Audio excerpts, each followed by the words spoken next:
If you've not yet seen this exchange between J.D. Vance and ABC News' Martha Raddatz, strap yourselves in. This could absolutely make your day. But even if you have seen it, I'm going to show you how this brutal exchange actually frames the entire election in such a way that you can share with family and friends. Hey, gang, it's me, Dr. Steve, your patron professor, and we're going to see a masterclass on how to put a liberal journalist in their place. So make sure to comment, like, and subscribe, and let's dive right in. Where Trump said the city had been invaded and conquered by Venezuelan gangs. The Republican mayor of the city said flatly the city and state have not been taken over or invaded or occupied by migrant gangs. So do you support Donald Trump making those claims that the Republican mayor says were grossly exaggerated and have hurt the city's identity and sense of safety? I understand what you're saying, that some people left behind, but he's making these statements that the mayor is flat out disputing. Well, Martha, you just said the mayor said they were exaggerated. Grossly exaggerated. That means there's got to be some element of truth here. And of course, President Trump was actually in Aurora, Colorado, talking to people on the ground. And what we're hearing, of course, Martha, is that people are terrified by what has happened with some of these Venezuelan gangs. Senator Vance, I'm going to conflict you because I know exactly what happened. Martha. I'm going to stop you. The incidents were limited to a handful of apartment complexes, and the mayor said our dedicated police officers have acted on those concerns. A handful of problems.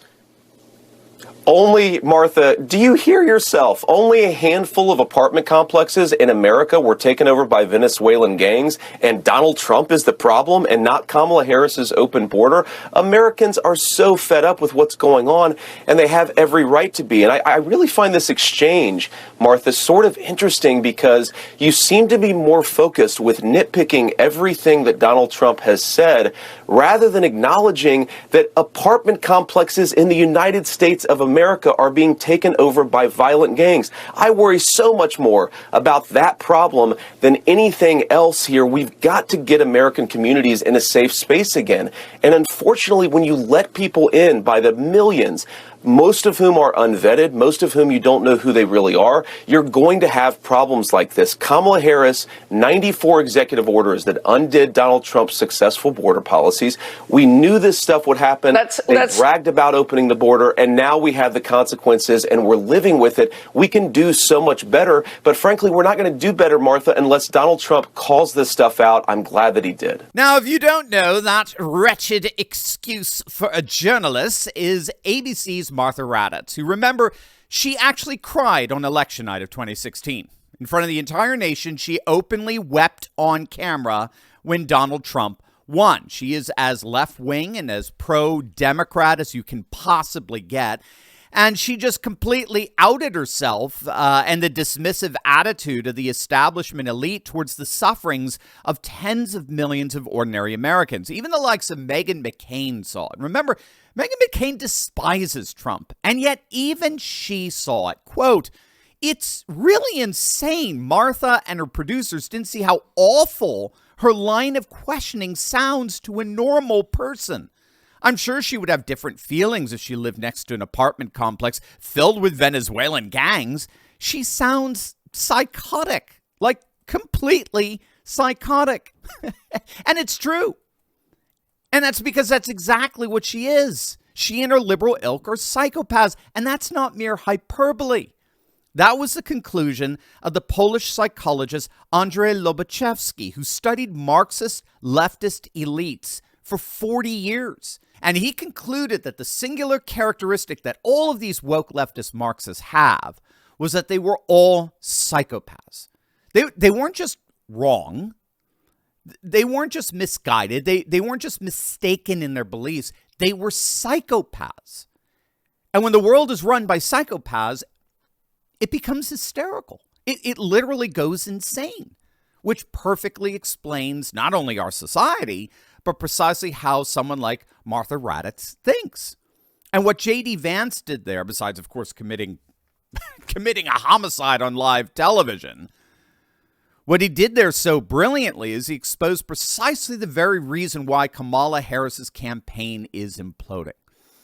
That absurd, and I want to underscore that insanely absurd premise that only a handful of apartment complexes have been taken over by Venezuelan gangs. Only a hand, only, nothing to see here. Nothing to see, it's just maybe a half dozen, maybe a dozen, only a handful of apartment complexes in our nation have been overrun, have been taken over by illegal Venezuelan gangs, is a perfect example of how alienated our political class is from the people. Raddatz reportedly lives in a $2 million home in Arlington. A $2 million ivory tower, wholly and completely removed from the riffraff, from the vast majority of the concerns of the whiter, cake-eating population, such that she is more incensed over Trump and Vance violating politically correct norms, and they're supposedly denigrating an entire class of people, illegal migrants, by irresponsibly exaggerating the threat they pose, because it's after all, it's just a handful. She is more incensed over that violation of political correctness than she is over the fact that apartment complexes are indeed being taken over by gangs that should not be in our country in the first place, but it were for not Kamala Harris. And J.D. Vance called her out on it.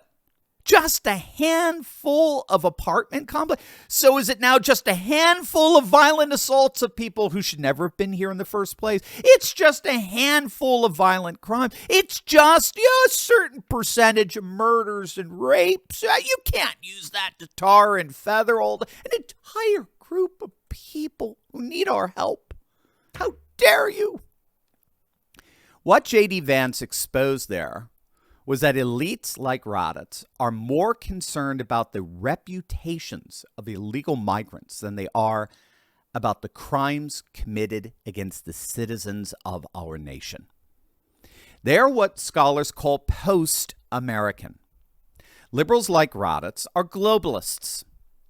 They've amassed a tremendous amount of power and affluence through globalist institutions and policies, and they're only interested ultimately in protecting that power and affluence. And unfortunately for them, that's precisely why we are seeing this massive political realignment happening all over our nation, where the people are finally rising up against these ridiculous and repulsive elites. I need to warn you that your freedom is up for the taking. Even worse, those doing the taking are the same ones who've sworn to defend your freedom. They think they can violate your right to protect your own family. They think they can force their delusions on your children, your grandchildren. They think they can control the media and hide the truth from you. But here's the key. They can't take away what they've never given you. Self-reliance means peace of mind. That back stock of filtered water you got, yours. A fully charged solar generator, ready. The emergency food on your shelf, safe, especially if that food is from My Patriot Supply. Having served millions of American families, My Patriot Supply is well equipped to help yours. Go to preparewithturley.com right now and stock up on their best-selling 3-month emergency food kit. It delivers over 2,000 calories every single day. It's sealed inside ultra-durable 4-layer packaging. It lasts up to 25 years. Oh, and did I mention it's delicious? Go to preparewithturley.com and get your kit before it's too late. It ships fast and free. Preparewithturley.com. Take a look at this from the New York Post. Trump keeps winning more and more Latinos, a realignment that promises to be decisive for this election. Kamala is the first Democrat to fall below the 60% support among Latinos since John Kerry in 2004. And by the way, how did that work out for him? And of course, it's not just Latinos. Trump is now doing better with black voters, particularly black men under the age of 50, than any Republican since Richard Nixon. More blacks are voting Republican than any time in the last half century. This is precisely the realignment that we've been talking about for months now. First in 2016 and 2020, it was the white working class to rise up and tell these globalist elites where to stick it. Now it's the non-white working class. There is a growing working class middle America revolt against our ruling elites. And it's being led primarily by men. Men are rising up and saying enough. Even NBC's own polling is admitting that Trump is winning with men by more than any Republican candidate in decades since the 1980s. He's got a double-digit lead. That's why you had Tim Walz making an absolute fool of himself for the weekend, trying demonstrating for all the world to see that he had no idea how to load a shotgun. I mean, this is a campaign that thinks that stunts like this, and failed stunts to boot, embarrassing stunts, are going to eat into Trump's massive margins with men? It's all for naught. Here's Scott Jennings on CNN stating the obvious. It was a rough week. I mean, her faves are down. They're struggling with, the front page of the New York Times this morning, Democrats struggling with African-American voters, particularly African-American men. This gender gap issue is real. It's a real problem, and you see the Democrats reacting to it. And I think what they are now finally in October, the election, coming to realize is that a lot of men think Democrats care more about dudes who want to become women than dudes who just want to be dudes. Well, and no hunting, cosplay, or cringy videos is going to change it. The bet is made. Working class men, whether you're black, Hispanic, or white, persistently, consistently do not believe the Democratic Party, and specifically Kamala Harris, are going to do a thing for them. They've been told that they're the problem, and I suspect they're going to rise up on Election Day and tell the elites who told them that you're wrong. Now, did you notice how incensed they got when he transgressed politically correct norms? You're not allowed to criticize certain groups in our nation. It's just that simple. With these psychopathic lunatics in charge, under this woke oligarchy, we are living in the midst of an enforced caste system where political correct identities are sanctified from any and all legitimate criticism. And what Scott Jennings is making clear there is that this caste system is precisely why the Democrats are imploding. There is a massive blowback. Men have had it. The middle class has had it.